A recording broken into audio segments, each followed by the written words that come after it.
All right, Shalom. First, I want to give all praises, honor, and glory to Yahweh, Hashem Yahweh Shai, Bahashem Machak Wadash, double honors to the apostles of Great Millstone, and peace and blessings to the elect. Just wanted to get into this topic. All right, starting off with this precept, Revelation 18, verse 4.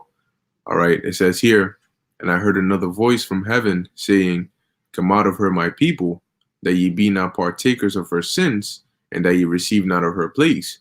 All right, going into the fate of America, but not just America, but really this age that we're in. Okay, now the reason, or the sort of like the reason why, or reason behind the video. All right, it's basically, when you tell people about the destruction that's to come, when you tell people about the prophecies that are set to take place, especially with this whole tensions with Iran thing that was going crazy, people got all shook up and all of that. They they get scared, but then they look at you like, well, time out. You're saying all this, but you're not scared. You're not shook up. You're not concerned. All right. You look like you're content. You're calm with it. And that's because we don't plan on dying here in America. Now, of course, all right, the scriptures do talk about martyrs. You will have martyrs for this truth. All right. But for the most part, our mind, all right, and our lives, all right, spiritually don't end here. All right. They don't end in this world. This is Esau's world. All right. And it's going down. Okay. But we understand, all right, talking about the elect, all right, that life doesn't end here in this society. Life doesn't end in this age. Okay. When Yahweh Shai comes back, it's going to be the beginning. All right. The Lord said he has come that we might have life more abundantly. Okay. So that's going to be the beginning of our everlasting life. So we don't plan, all right, on this being the end of it. A lot of our people have accepted that in mind, thinking that this is it. This is what the Most High created life to be. You're born into captivity. All right. But they don't realize that, hold on, not everybody's living the same kind of life. Esau doesn't have to live this kind of life. It's only us. You're born into captivity. All right. And then you have to go to school. You have to go to college. You have to get a job, whether it's a 9-to-5 or whatever job it is. And you just work. You just work till you reach your old age, and then you retire. And then that's it. You die and you get buried, and that's it. That's not life. That's not how the Lord created us to be. All right. Nonetheless, like I just read here in Revelation 18, verse 4, what the Lord is going to call his elect. All right. And he's going to deliver them out. All right. Of the different parts of the world.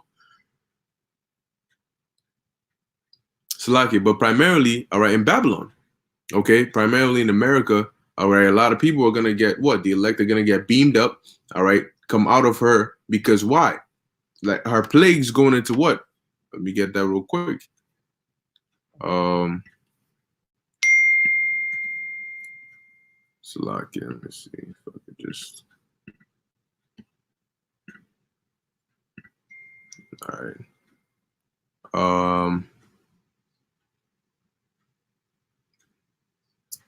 What was it? Zechariah.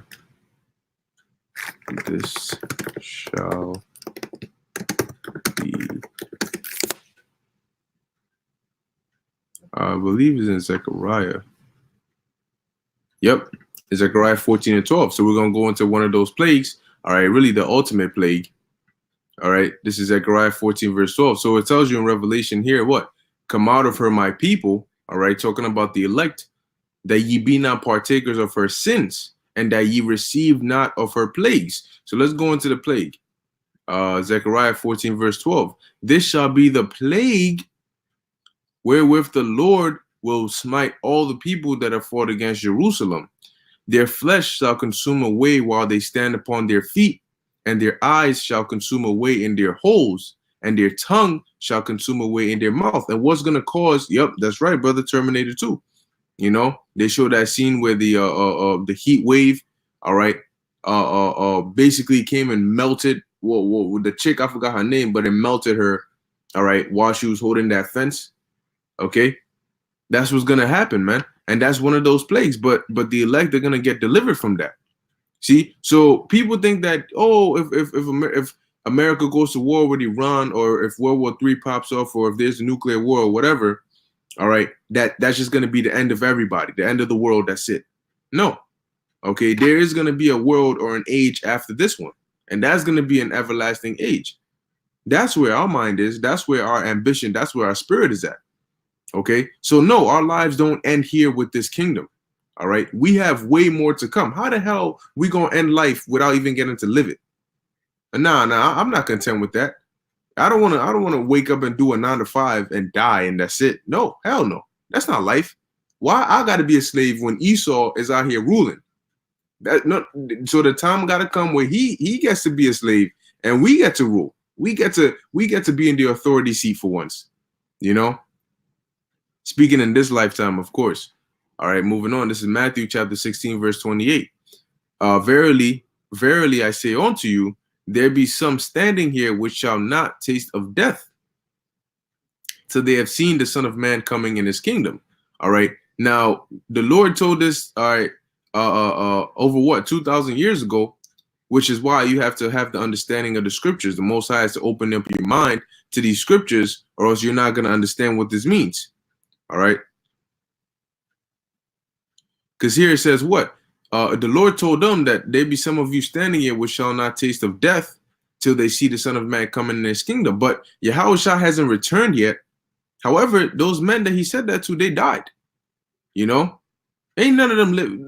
They did not. And John, the Apostle John is not 2,000 and some change old years old, man. All right. Neither is Peter. Neither is James. No, they died. Okay. But what was the Lord talking about? He was talking about reincarnation. Okay. Re meaning again or back. All right. And incarnate in the flesh. Okay. So being back in the flesh. So the Lord was speaking to them, all right, about the future. All right. Telling them that some of them, all right, in the last days, all right, some of them are not going to die. Some of them are going to live to see Yahushua's return, which Paul actually spoke about that. Oh, man. Hopefully I can find it. Actually, we shall not all. Yep. 1 Corinthians 15, verse 51. Hold up. I might need to start up a little higher. Let me just start at 48. 1 Corinthians 15 and 48. As is the earthy, such are they also that are earthy. And as is the heavenly, such are they also that are heavenly. Example being the difference between us and angels. You know, we are earthy. All right, we have terrestrial bodies. The angels have celestial angelic bodies because what? They are heavenly. Just like when you die, all right, your spirit goes into a spiritual body, a heavenly body. All right, to dwell within that realm. Okay, it says, and as we have borne the image of the earthy, we shall also bear the image of the heavenly. Ooh. Now this I say, brethren, that flesh and blood cannot inherit the kingdom of the Most High, neither doth corruption inherit incorruption. Behold, I show you a mystery. We shall not all sleep. What does he mean by sleep? To die. All right, but we shall all be changed. How do we prove that? Let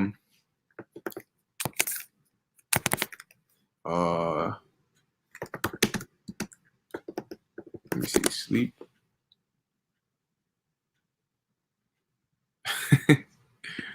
Oh, this is a perfect one. This is a beautiful one here. All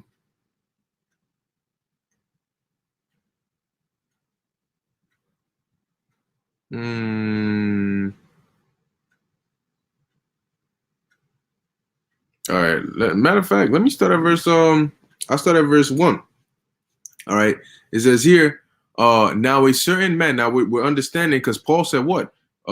We shall not all sleep, but we shall all be changed. So let's see what does he mean by sleep? Obviously, he's not talking about, you know, actually physically going to sleep. All right, but let's get the understanding on that. This is John chapter 11, verse 1. Now a certain man was sick, named Lazarus, of Bethany, the town of Mary and her sister Martha.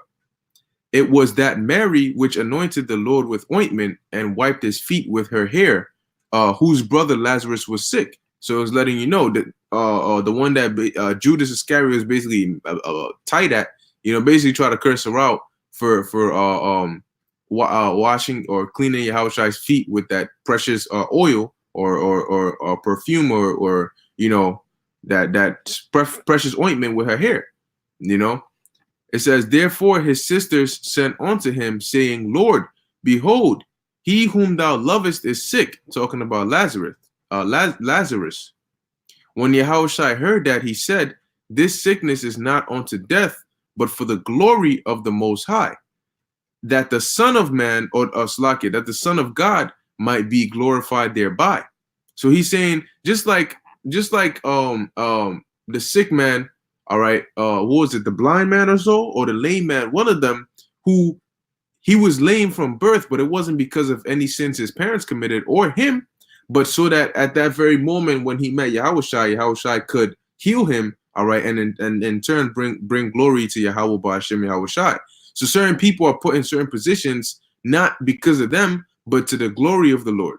Hey, like Job, the Lord had Satan plague Job because of a bet that he had made with Job.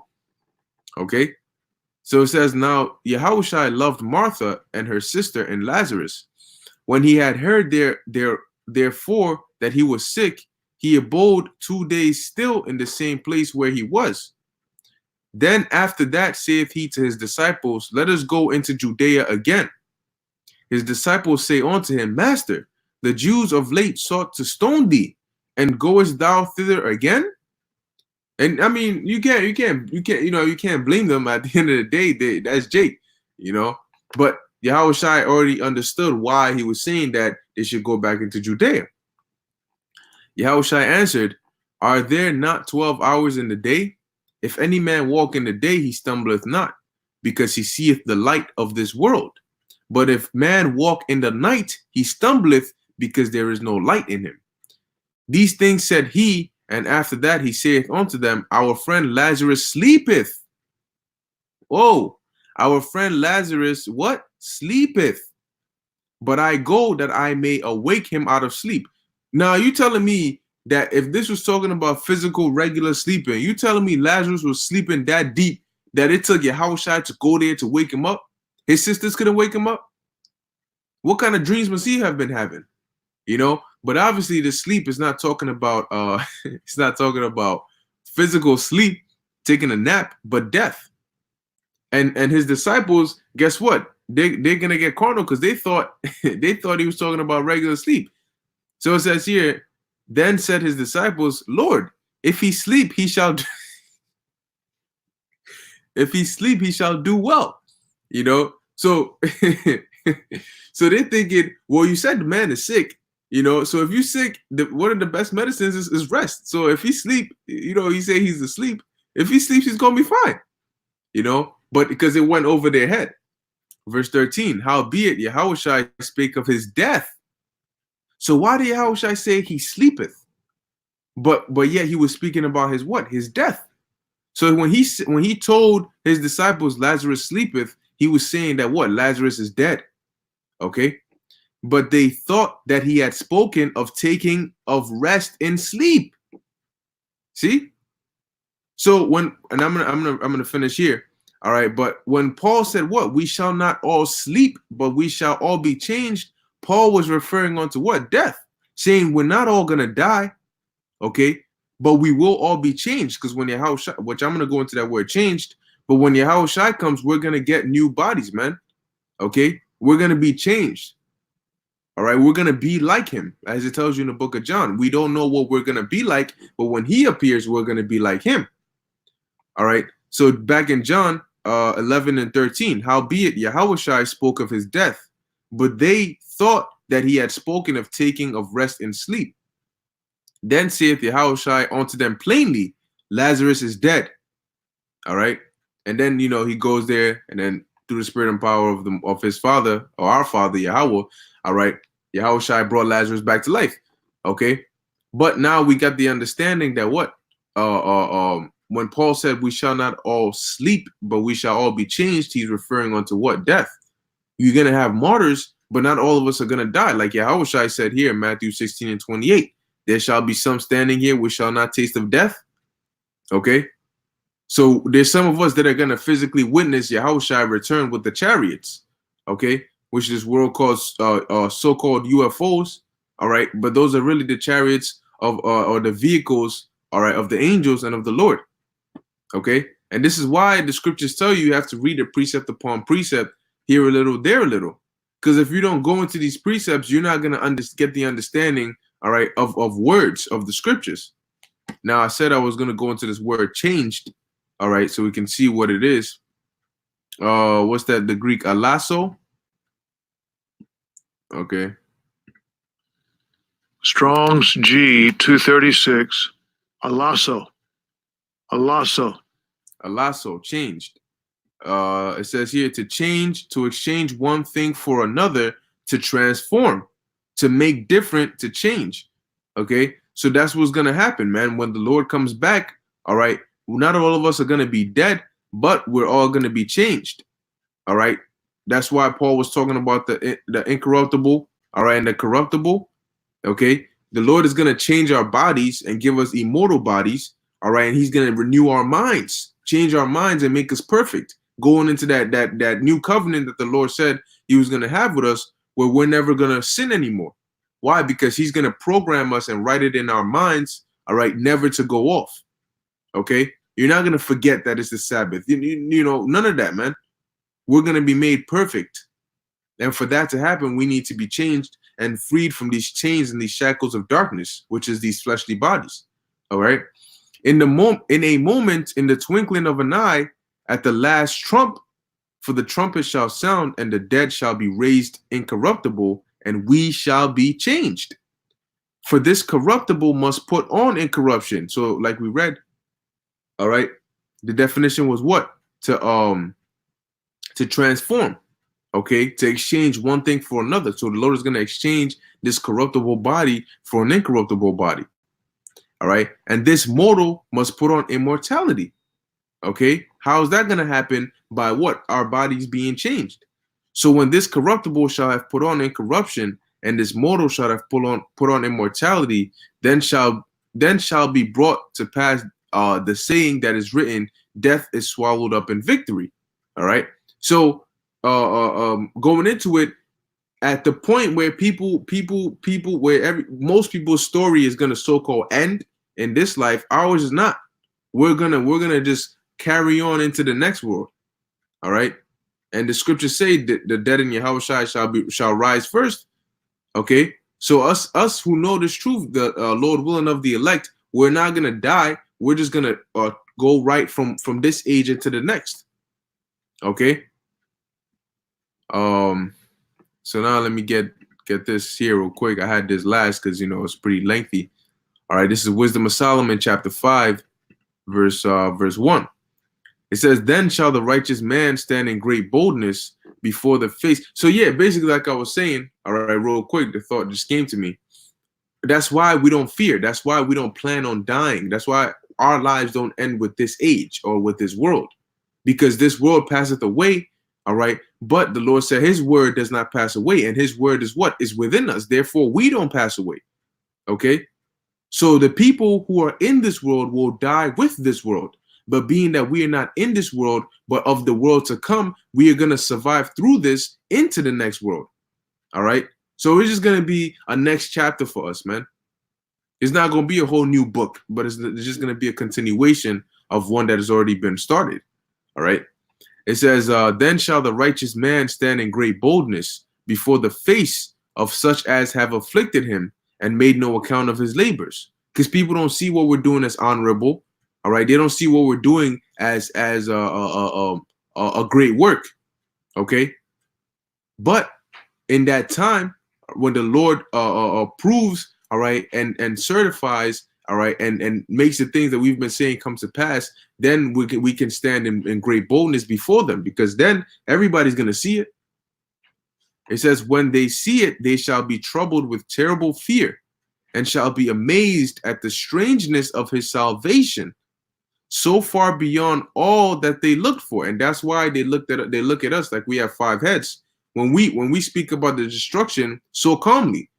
Here it is. We're saying America is going to be destroyed because the Most High is going to destroy it.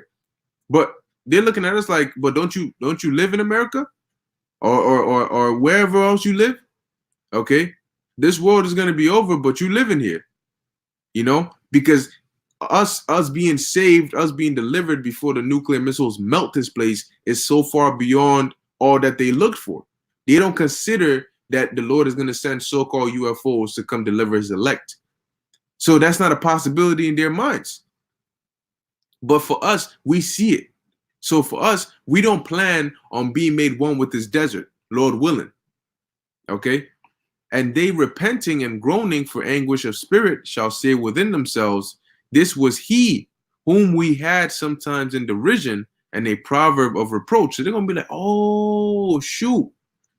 You know? That's this guy, yo. I remember when he came with that Israelite stuff, and I wasn't even trying to hear that. I thought this guy was crazy. Oh, I went to school with that dude, man. Oh, that's my homeboy from blah blah. You're gonna understand, yo. We was talking all that ish about him. You know, we thought he was crazy. Guess what? Look where he's at now, and look where you're at. We fools accounted his life madness, and his end to be without honor. And best believe, when you have people walk by, when you're out there teaching and you have people walk by, in their minds, all right, majority of them are looking at you like you're crazy. They're looking at you like you're wasting your time. They might not say it, but in their minds, they're counting our life as what? Madness. All right. And they're counting our end to be without honor. They think we're just going to be, just going to die or waste our life, and nobody's really going to. We're just going to be looked at as those crazy dudes who wasted their time.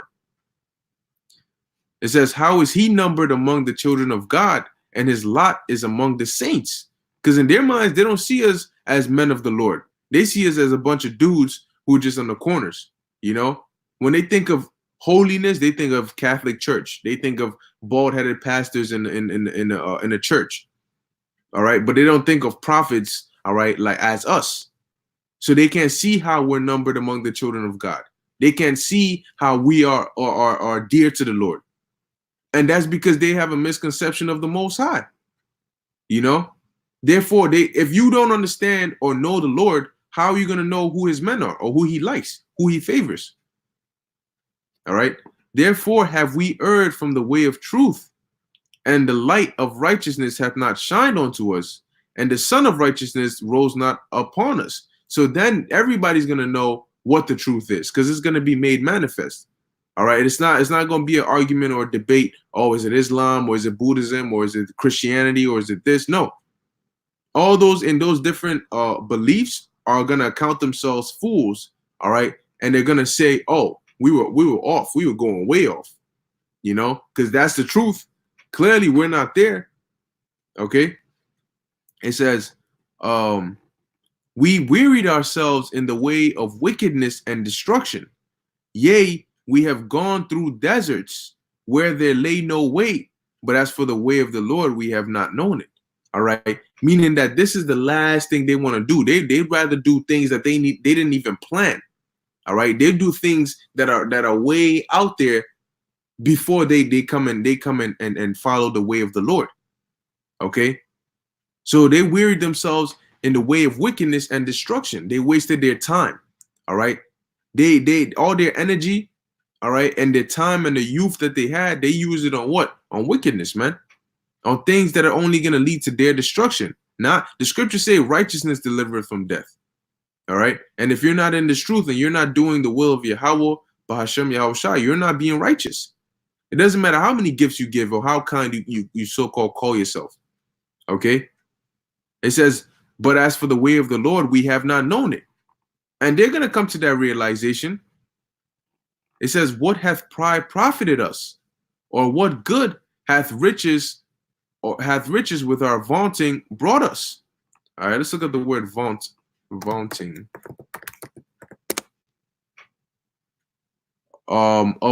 It says of a boastful nature. She expresses vaunting literary ambition. All right. So of a boastful nature. Basically going back to what? Pride. Okay. It says all those things are passed away like a shadow, and as a post that hasted by. Because your shadow 1 second is there, all right, 1 second is not. You always got, for the most part, you got a shadow, all right, but it can only be seen when you're standing there and you have, oh, look, right now I see my shadow right here. When you have that reflection, okay, but it's just that, a shadow, man. Okay, it's not the real thing. So all the things that these people have acquired in their lifetime and in their world, all right, all the things they've wasted their life on is gonna amount to just to be what? Just like a shadow. All right. It says, as a post that hasted by,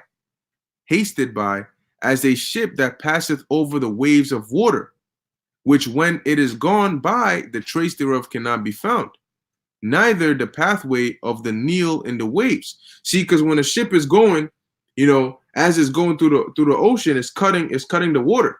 The water is parting on the left and the right in front of the ship, and it's going around the ship. And then you'll see what? You'll see the ripples in the water. Okay, but let the ship keep traveling. If you were to pinpoint a specific part where the ship had passed, and you wait maybe 2 hours later, you wouldn't be able to tell that a ship had passed through there, because the water is going to come back just to the way it was. So everything that they've built and they've set up in this society is going to be taken away just like that you wouldn't even be able to tell that they had all those things that they had acquired in this place, man. Okay, because it's just going to be gone just like that. Okay, you put all your energy, you built a damn near 6-hour sandcastle, all right, and you had a tsunami that just came and just boom, took that joint away. Now it's gone. There's no point in you wasting 6 hours building a sandcastle, knowing damn well that there's a storm coming in the forecast. You got a tsunami coming in 4 hours, but you're building a sandcastle that takes 6 hours to complete. That doesn't even make sense. That's a waste of your time. All right. You should really use that 4 hours to prepare for that tsunami. All right. It says, or as when a bird hath flown through the air, there is no token of her way to be found.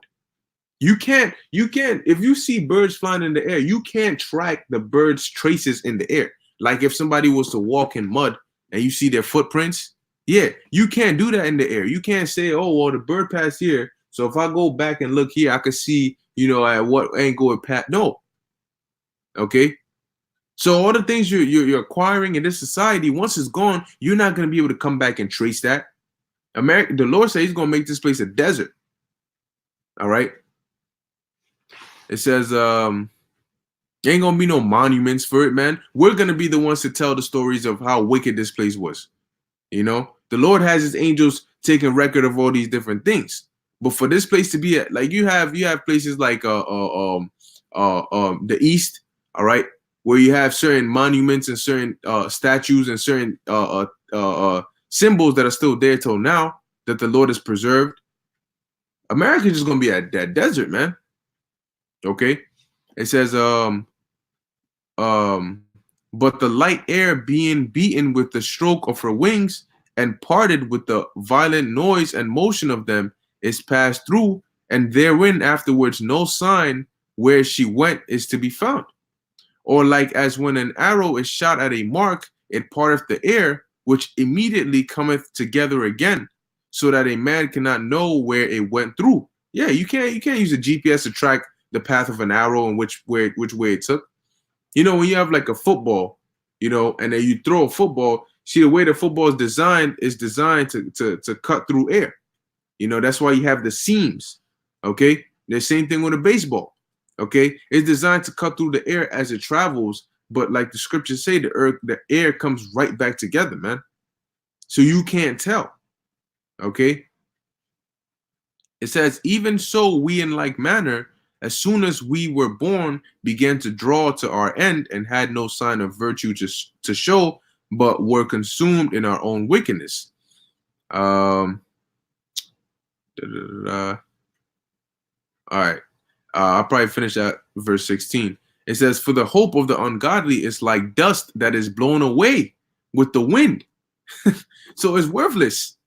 Like a thin froth that is driven away with the storm, like as the smoke which is dispersed here and there with a tempest, and passeth away as the remembrance of a guest that tarrieth but a day.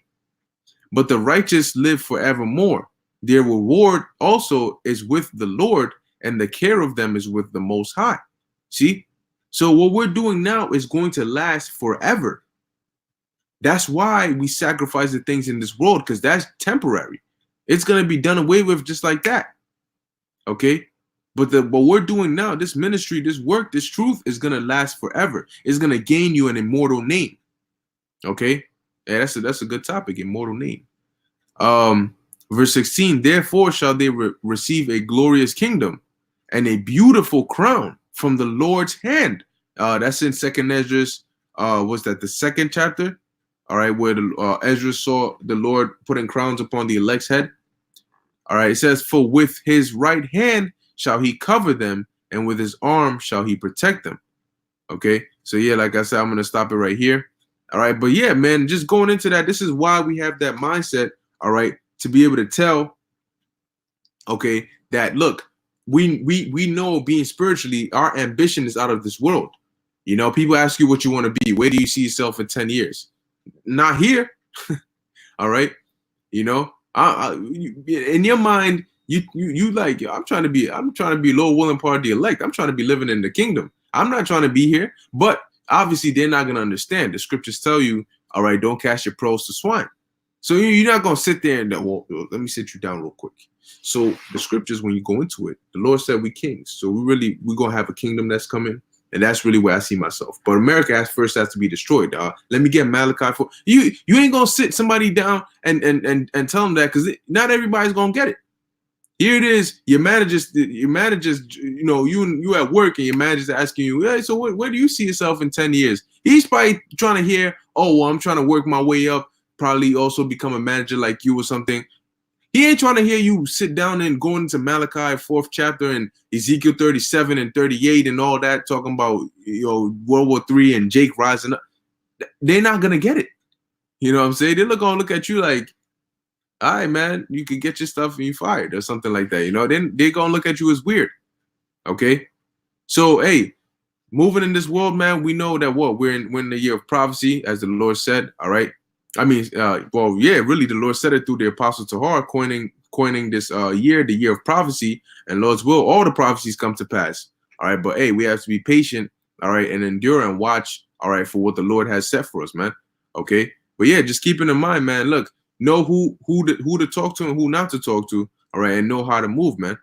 Okay, but nonetheless, keep that hope of immortality in your mind, man. Okay, so I'm gonna end it here, Lord's willing. This is edifying unto the elect. I want to give all praises, honor, and glory to Yahweh, Bahashem Yahweh Shai, Bahashem Rachak Wadash. Until next time, Shalom.